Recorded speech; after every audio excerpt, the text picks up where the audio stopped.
Bueno, vamos a empezar ya con el curso. Bienvenidos a todos a este curso de liderazgo y motivación. Primero, dejarme presentarme. Soy Jimmy Pons, profesor de la EOI. Doy clases de creatividad, de mindfulness ejecutivo, también de motivación y liderazgo, innovación. Y es para mí un placer estar con vosotros esta tarde.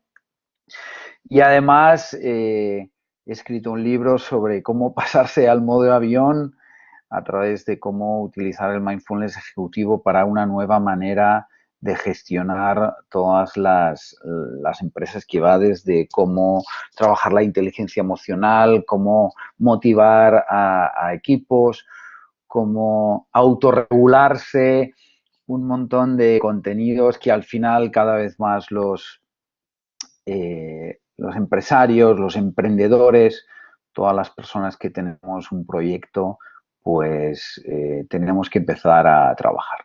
Pero permitirme antes de entrar en todo lo que es el tema del liderazgo y la motivación, entender una cosa, y es que eh, hace años, bueno, muchos años, al final en las tribus ya teníamos que tener liderazgo, ¿no? Ya teníamos que defendernos, ya teníamos que trabajar eh, en un entorno, diríamos, de seguridad, porque cuando vivíamos en tribus, que al final una tribu era un equipo de gente, ¿no? Que tenía que salir a cazar, que tenía que sobrevivir, pues juntos afrontábamos mejor el peligro, los peligros. Lo que pasa que en aquella época los peligros eran otros, ¿no?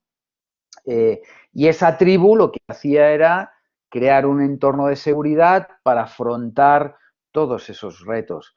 Hoy por hoy las empresas son también entornos donde constantemente estamos en peligro. Los cambios, ¿vale? La competencia, la economía, los mercados, nuevos modelos de negocio que surgen, al final lo que han cambiado son esos miedos, perdón.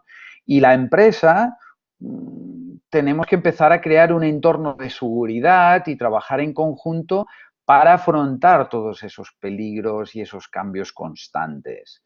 Es muy importante que entendamos eso, es muy importante que las empresas empiecen a ver cómo crean ese entorno de seguridad, de motivación, para así salir adelante en este mundo hiperbuca que nos ha tocado vivir.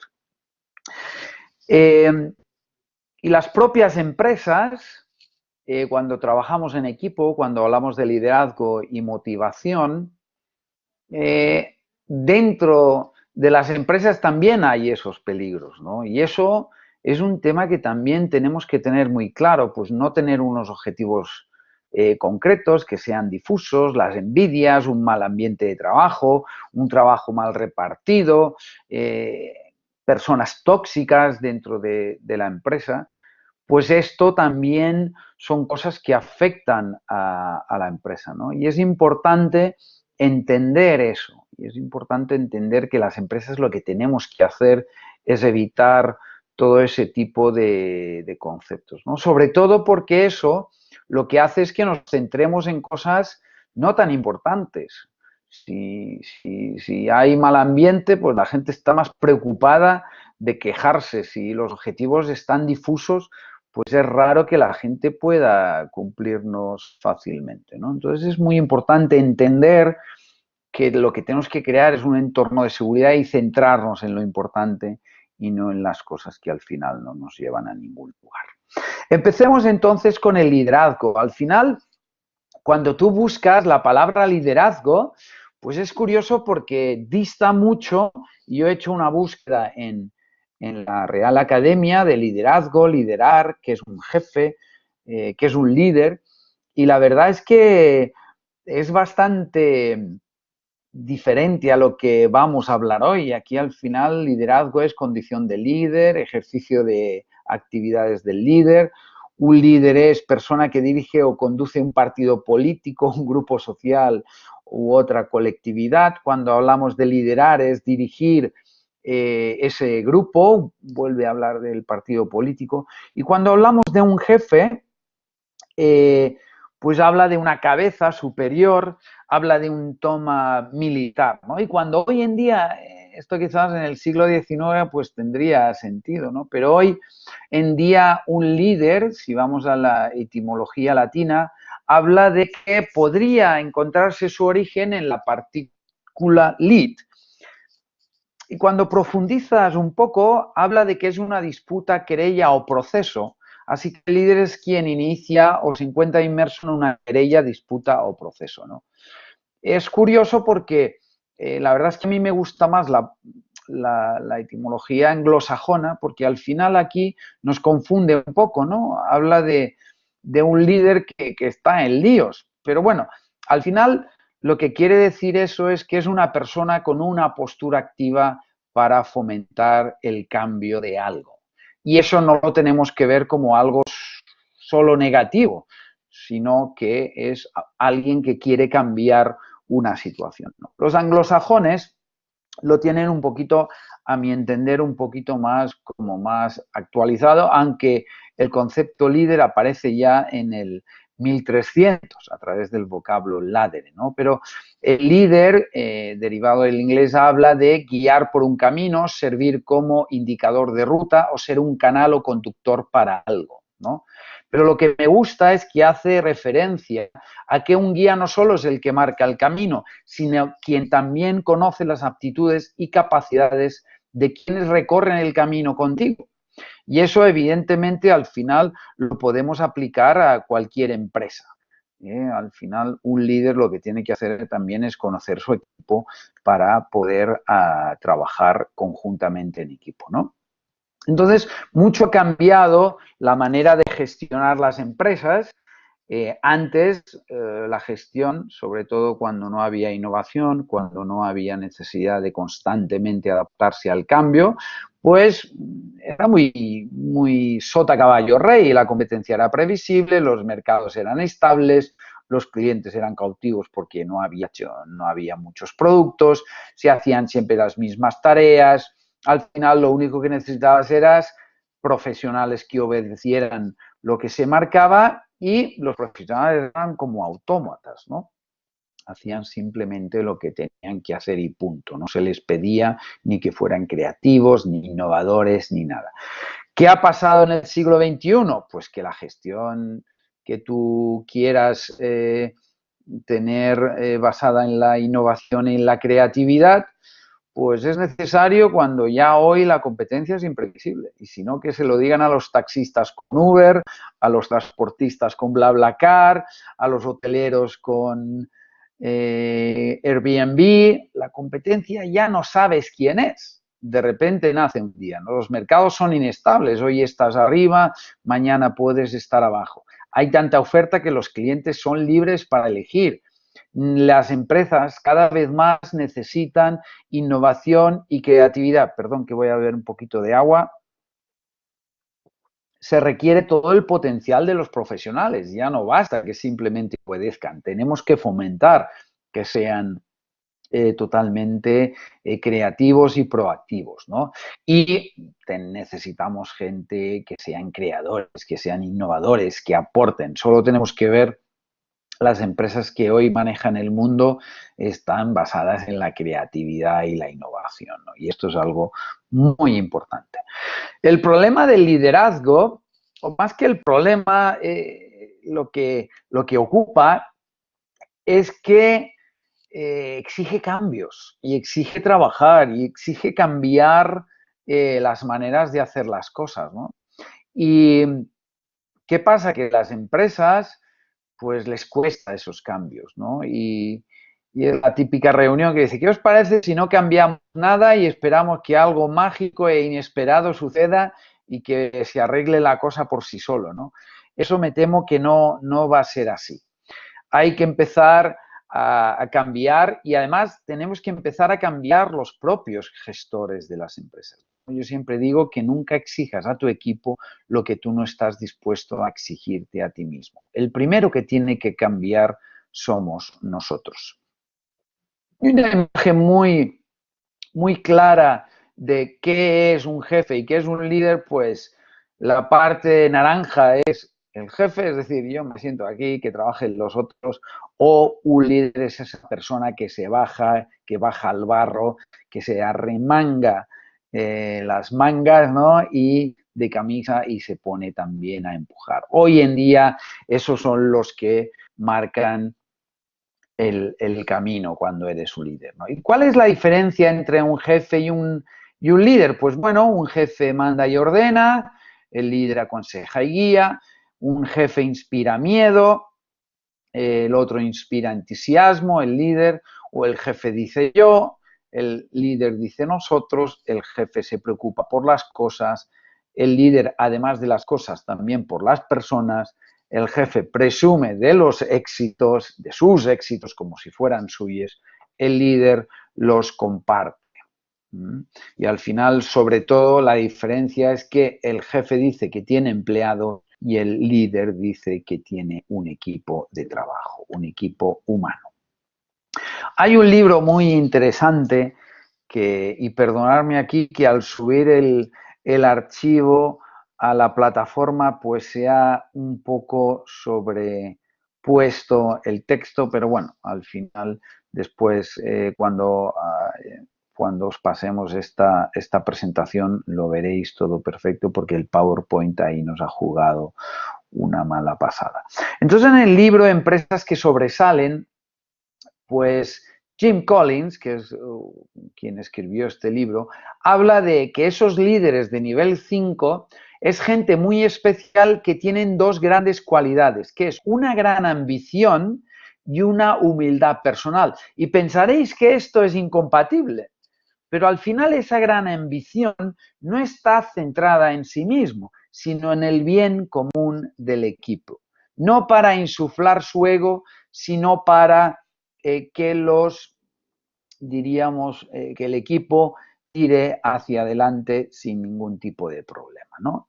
Y ellos hablan de 5 niveles. El nivel 1 sería pues la gente que tiene gran productividad, que hace un aporte productivo en virtud de su talento, conocimiento, destreza y buenos hábitos de trabajo. El nivel 2 sería una persona de gran capacidad, aquí diferencia entre productividad y gran capacidad, que contribuye con sus capacidades individuales para alcanzar los objetivos del equipo y trabaja eficientemente con el grupo. Ya estaría muy bien que muchas de las empresas españolas tuvieran el nivel ya 2, pero ya va subiendo de nivel, habla de un gestor competente que organiza el equipo y los recursos en busca eficiente de objetivos predeterminados. El nivel efectivo, que es el nivel 4, habla de catalizar el compromiso para buscar una visión clara y atractiva, que eso estimula niveles de rendimiento súper elevados, pero el nivel 5, que es el nivel superior, habla de crear ya palabras como la magnificencia duradera, es decir, que lo que busca es, en base a una humildad personal, pero mucha voluntad profesional. Y ahí el ego juega un papel muy importante, ¿no? Al final vamos a resumirlo, porque tampoco tenemos mucho tiempo, porque es un tema que da para mucho, en 10 claves de liderazgo efectivo. Al final, y creo que aquí el texto no aparece.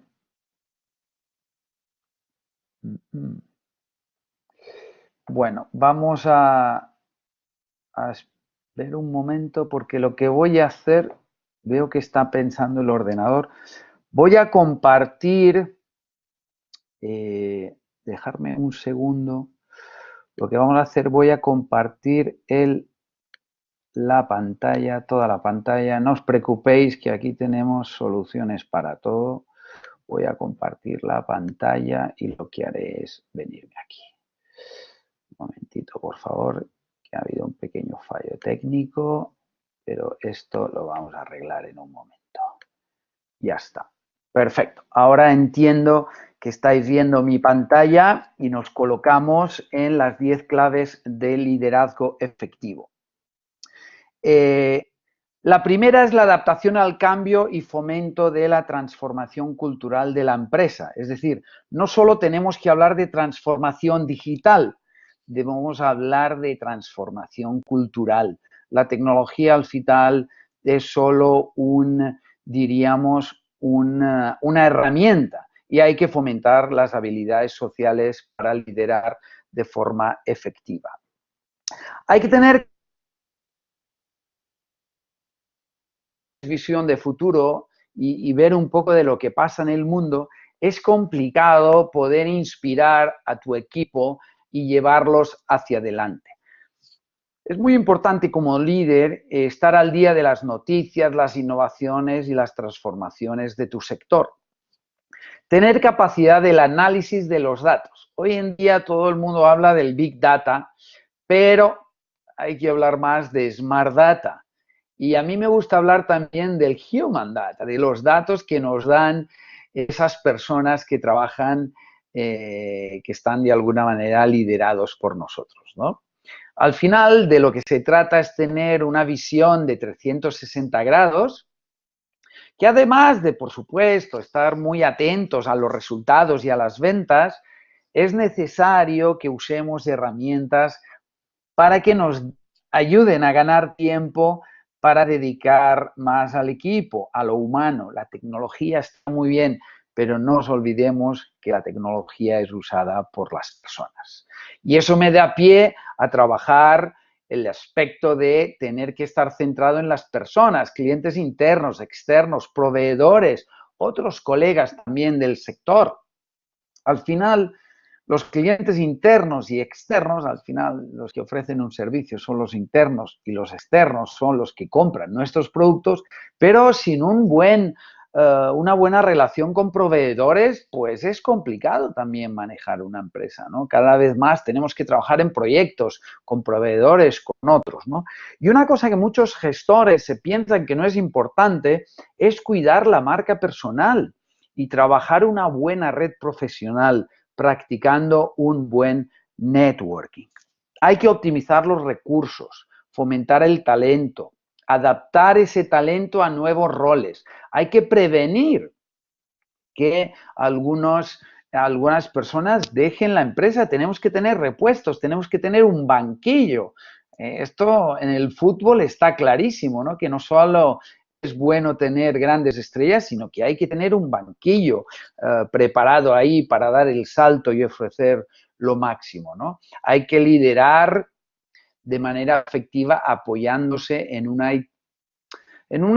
utilización no solo de los recursos humanos, de los recursos materiales, sino también los económicos. Hay que tener esa visión de 360 grados, ¿no? Y cuando hablamos de cómo adaptamos el talento a esa nueva situación, pues bueno, al final la gente cuando entra en una empresa tiene un rol concreto, estas son tus funciones, esta es la competencia principal, pero tenemos que ir pensando ya en cuál puede ser el próximo rol de esa persona y hay que empezar a pensar qué habilidades debe aprender y hay que planificar formación y aquí, qué mejor dicho, en una escuela como la EOI lo tenemos muy claro todo esto, ¿no? Que la formación continua, todo cambia constantemente, hay que preparar a la gente para que pueda seguir trabajando su próximo rol, ¿no?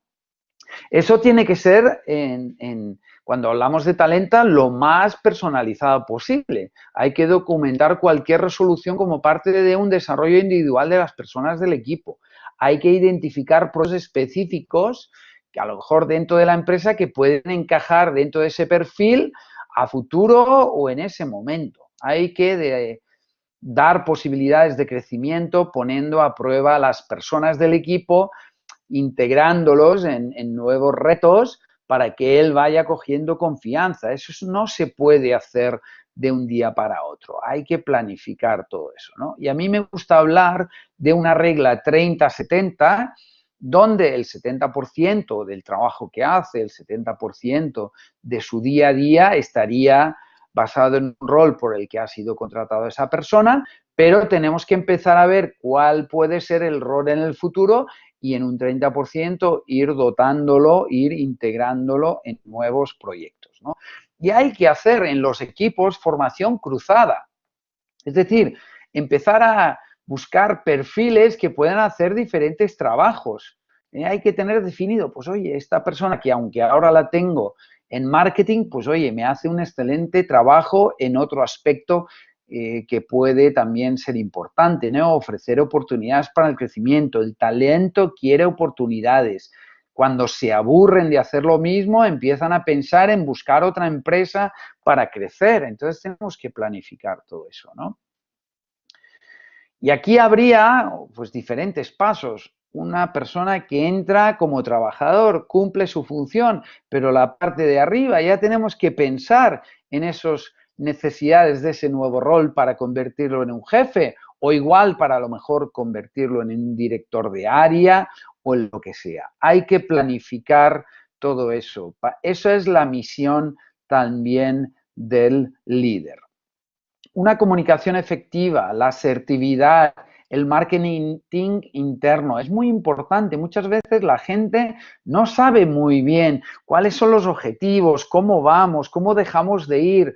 La información se mantiene escondida como un tabú y la mejor manera de que la gente se involucre es sabiendo en qué situación está.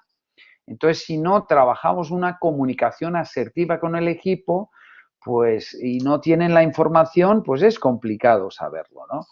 Me encanta este chiste que dice, bueno, aquí en esta empresa, en realidad las llamadas habilidades de comunicación no son tan importantes, porque al final el jefe no escucha nuestras propuestas nunca, pues da igual si eres hábil en comunicación o no, no te va a servir para nada. Y esto es una pena, ¿no? Hay que gestionar el estrés, los conflictos. Bueno, ¿quién no ha sufrido últimamente un pelín de estrés? El estrés no es que sea malo. Lo malo es estar constantemente estresado y eso es lo que afecta después a nuestra salud, ¿no? Pero una de las cosas para mí más importantes y que además provoca mucho estrés son los conflictos. Cuando tenemos unos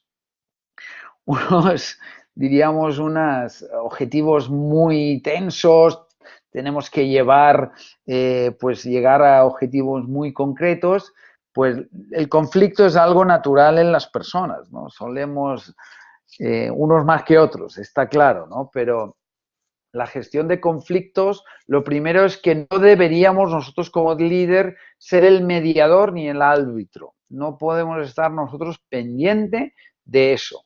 Hay que enseñar al equipo que ellos ya son mayorcitos, esto no es un colegio de guardería, que tienen que aprender a resolver los conflictos ellos mismos. Nosotros no podemos estar ahí de árbitros. Los conflictos y sobre todo no hay que llegar a las manos. Eso es muy importante.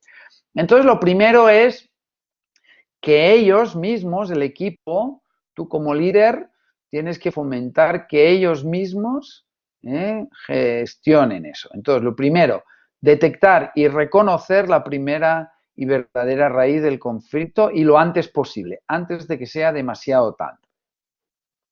Dar el control, cuando tú has detectado que hay un conflicto, tú das el control a los componentes del equipo, es decir, chicos, hacer lo que podáis, pero aquí hay que solucionar este problema. Hay que poner un plazo. Tenéis una semana para solucionar esto. Tenéis 24 horas. Tenéis lo que sea, dependiendo de la situación y de cómo esté en ese momento la empresa. Y si ya hay a veces que ellos, pues desgraciadamente no suelen o no pueden solucionarlo, pues bueno, hay que coger a las partes implicadas, escuchar a ambas partes, sobre todo mantener la calma y frialdad, no dejarse llevar por las emociones, hay que centrarse en los hechos, hay que dejar las emociones de lado en todo lo posible. Hay que intentar de algún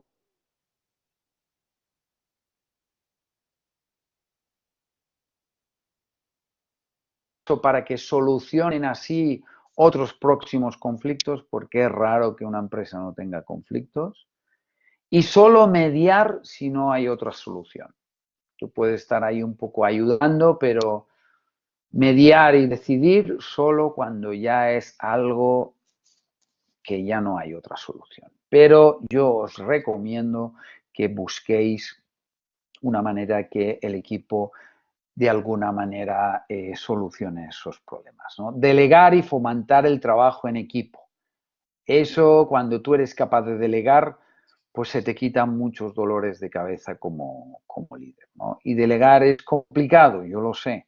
Tienes que tener confianza en el equipo, tienes que muchas veces permitir que haya el riesgo de equivocación, pero ¿quién no se ha equivocado? Yo me equivoco muchas veces y es importante fomentar el riesgo, ¿no? Oye, siempre con unas medidas, ¿no? Es muy importante que si vamos a pedir cuentas a la gente, debemos permitir también que tengan autoridad en la toma de decisiones.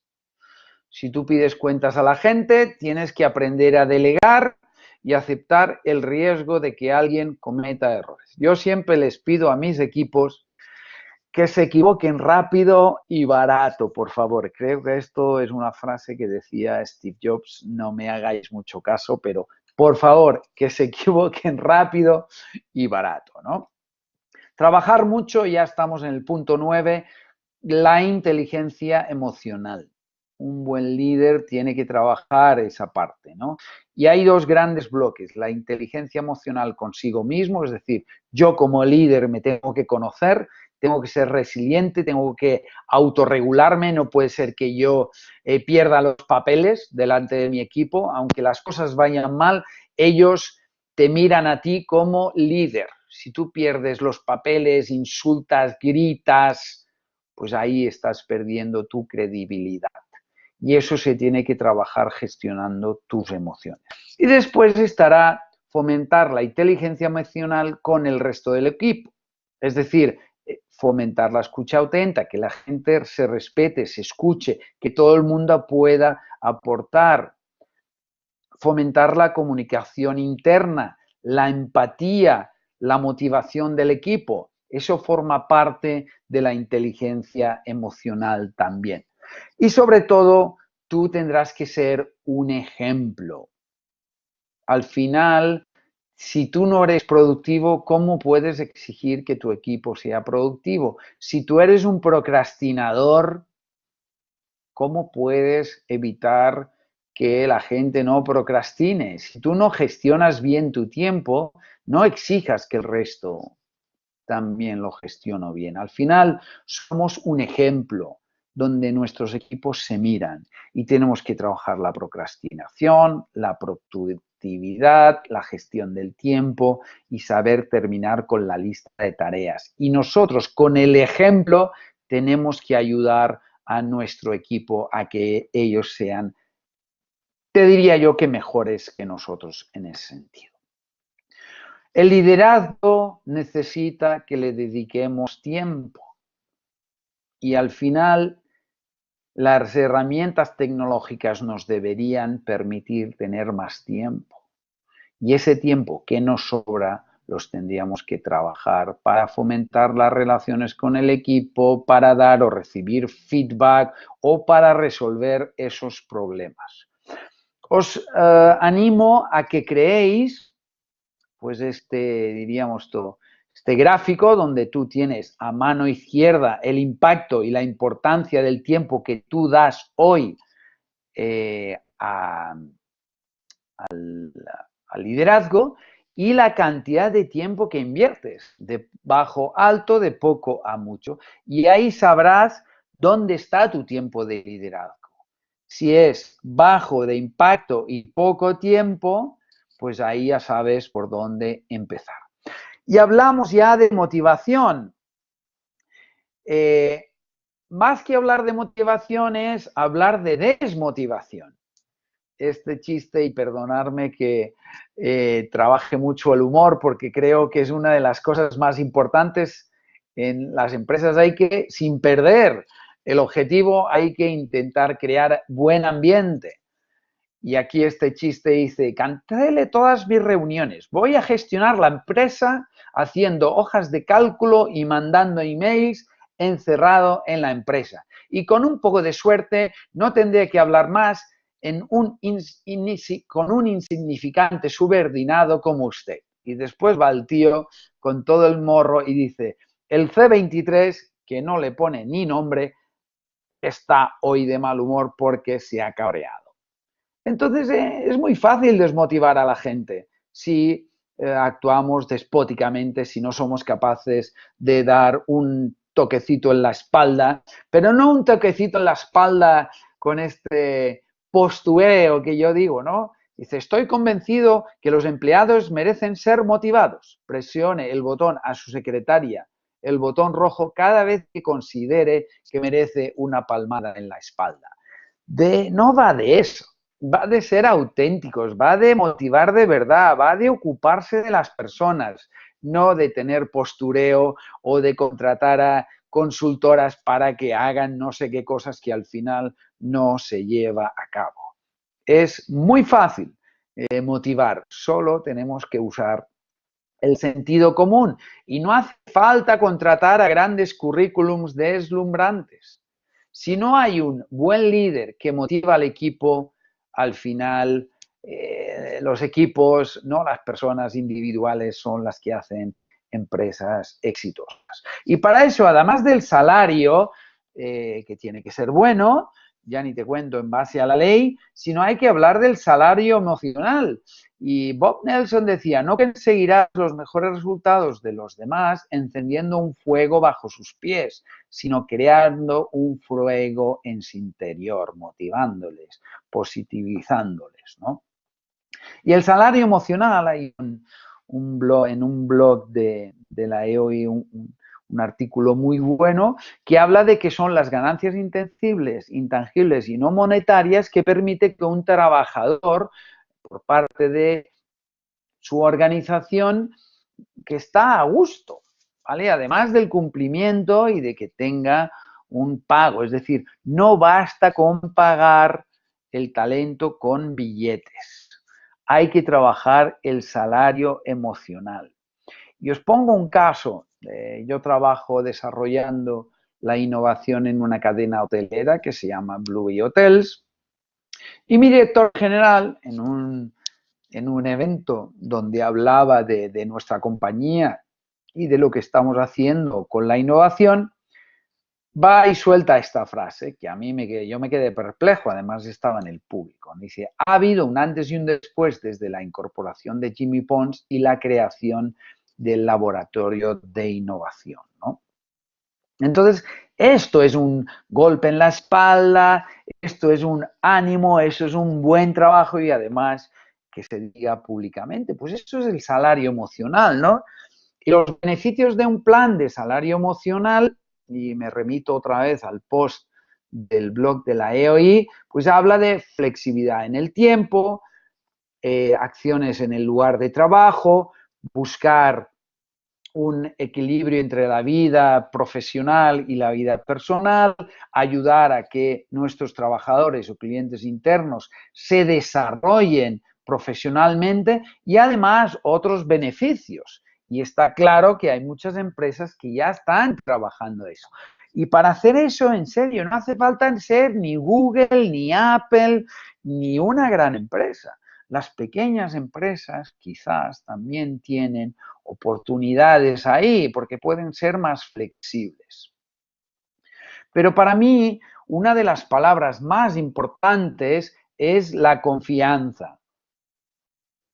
Si no hay confianza, es difícil aplicar lo que es la motivación.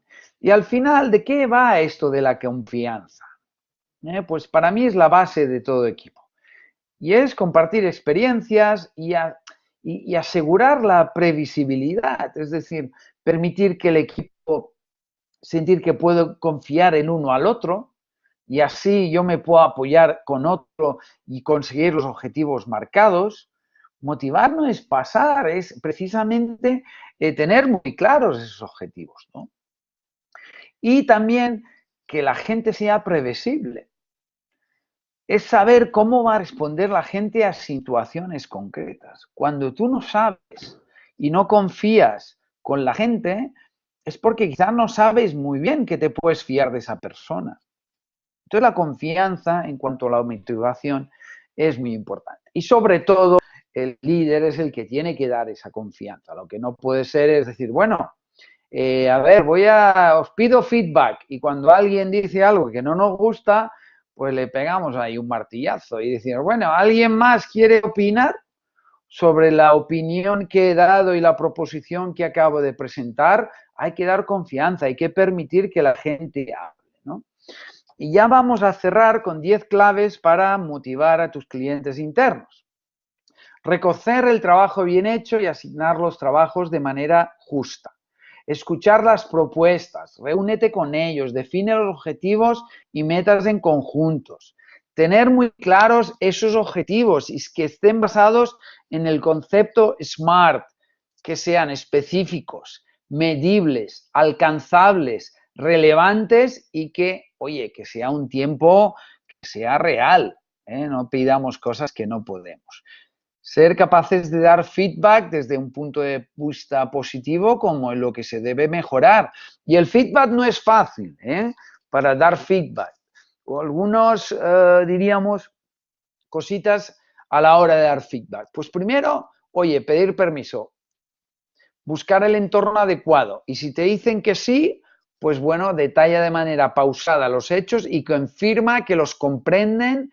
Y si se comprenden, explicar cómo te hacen sentir y confirma que ellos entienden cómo tú te sientes. Lo que no puede ser es gritar y empezar a hacer aquí grandes espavientos. Oye, te pide, ¿puedo? ¿Tienes un momento para, te va bien ahora que hablemos? ¿Está correcto que ahora te comente un tema de algunas cosas que he visto? Y a partir de ahí desarrollar ese feedback, ¿no? Y después, cuando ya entienden el por qué, pues es más fácil pedir un cambio de actitud y un compromiso de hacerlo. Y si dicen que sí, que se van a comprometer, pues oye, ofrécele ayuda para ayudarle. Oye, ¿qué necesitas? ¿Puedo favorecer algún cambio, algo que te ayude a mejorar eso? Darle algún tipo de apoyo, facilidades, para que vean que tú eres proactivo, no solo que exiges, sino que también estás dispuesto a adaptarte. Dar autonomía y capacidad de actualización. No penalices el error.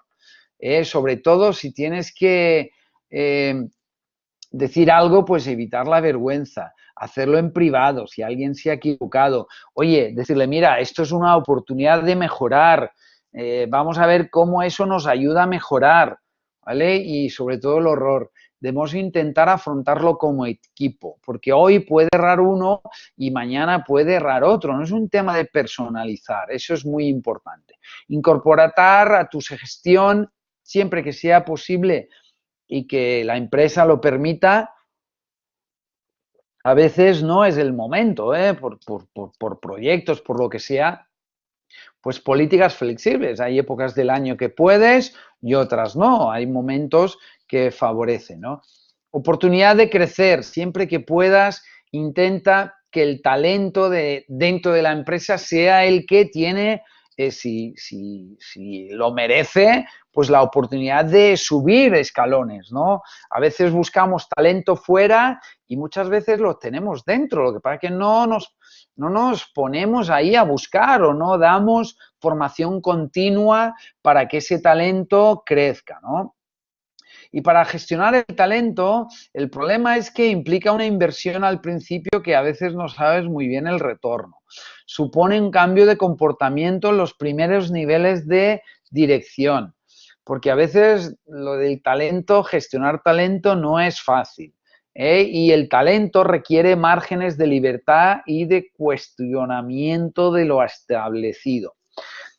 Una mala praxis suele suceder que, bueno, que llega una persona con talento, entonces empieza y dices, bueno, pues oye, lo vamos a poner en un programa de aumentar su nivel de rendimiento, pero el líder ve que este sabe más que uno mismo, empieza a tener miedo, se achanta y empieza no a motivar y algunos hasta a desmotivar.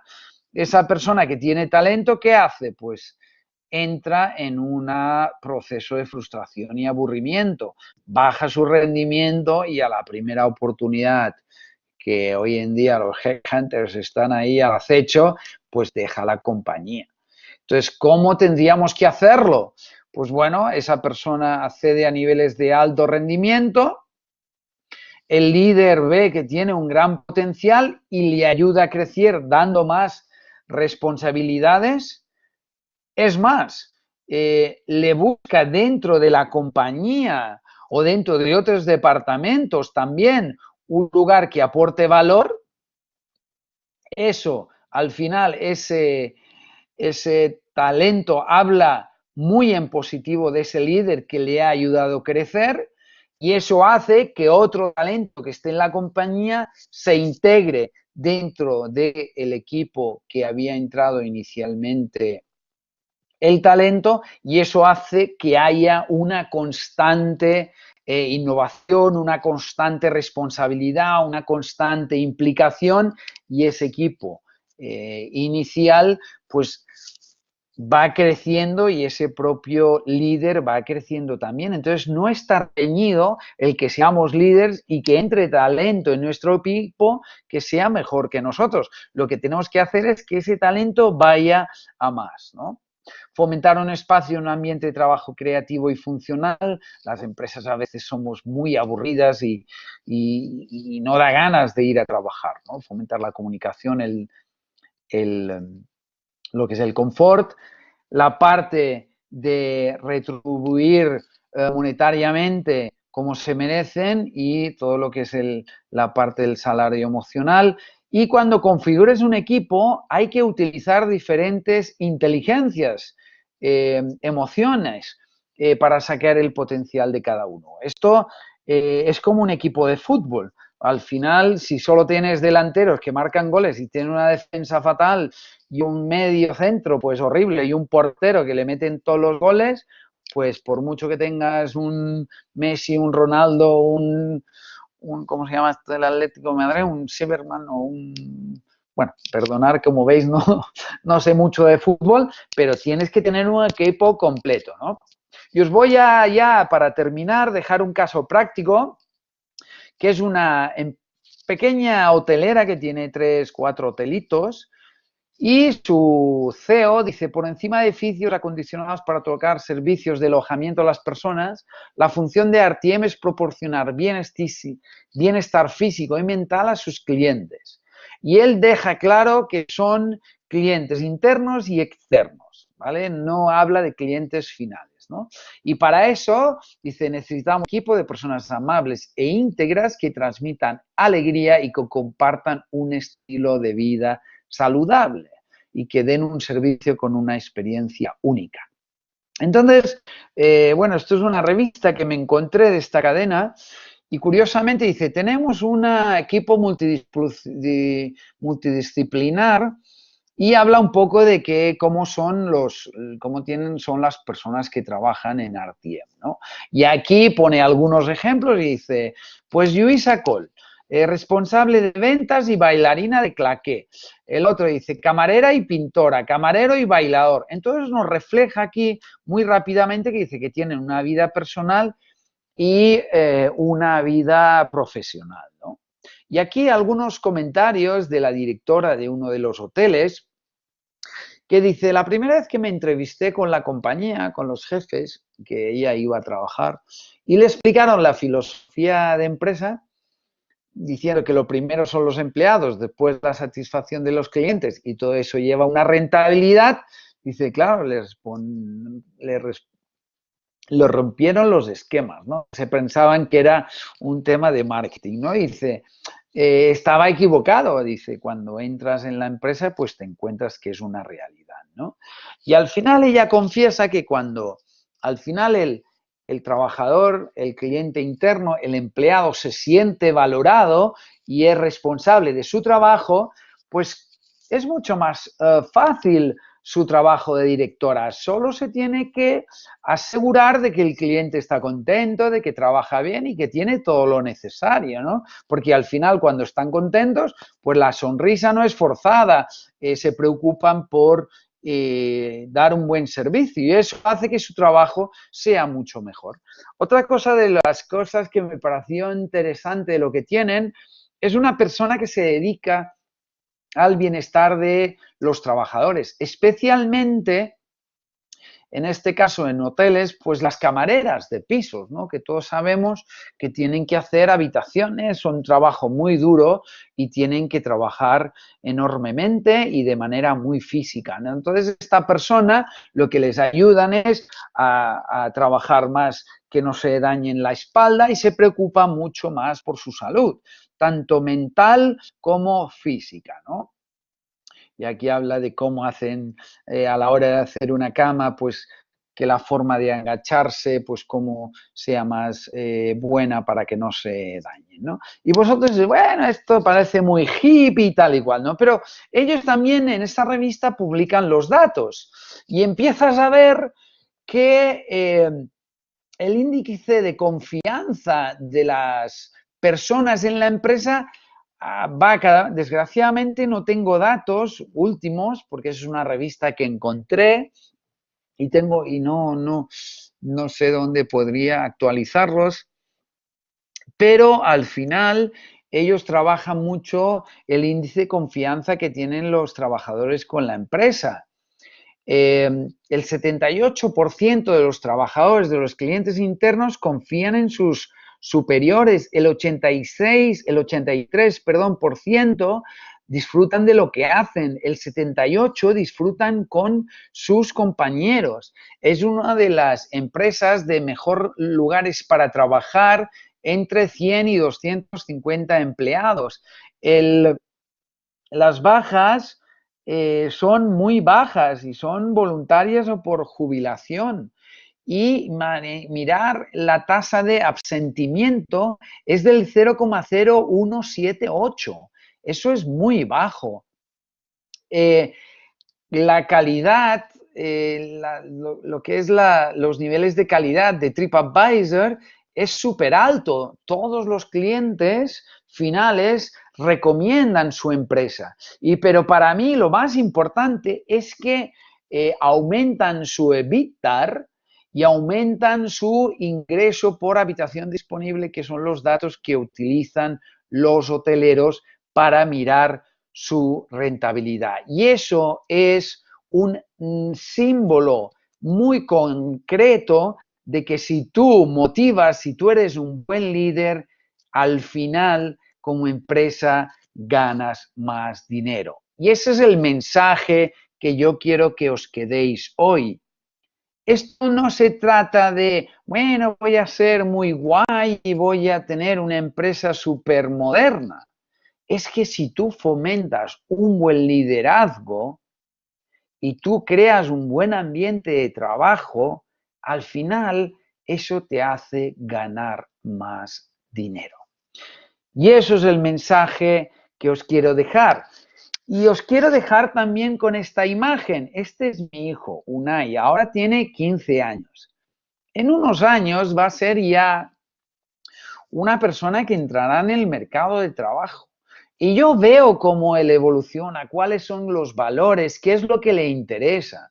Y os puedo asegurar que la empresa que quiera captar estas nuevas generaciones tendrá que hacer las cosas de una manera muy, muy diferente, porque si no, no captaremos a estas millennials o estas generación Z. Pues nada, muchísimas gracias por vuestra atención y aquí dejo esta pequeña conferencia con todos vosotros. Muchas gracias.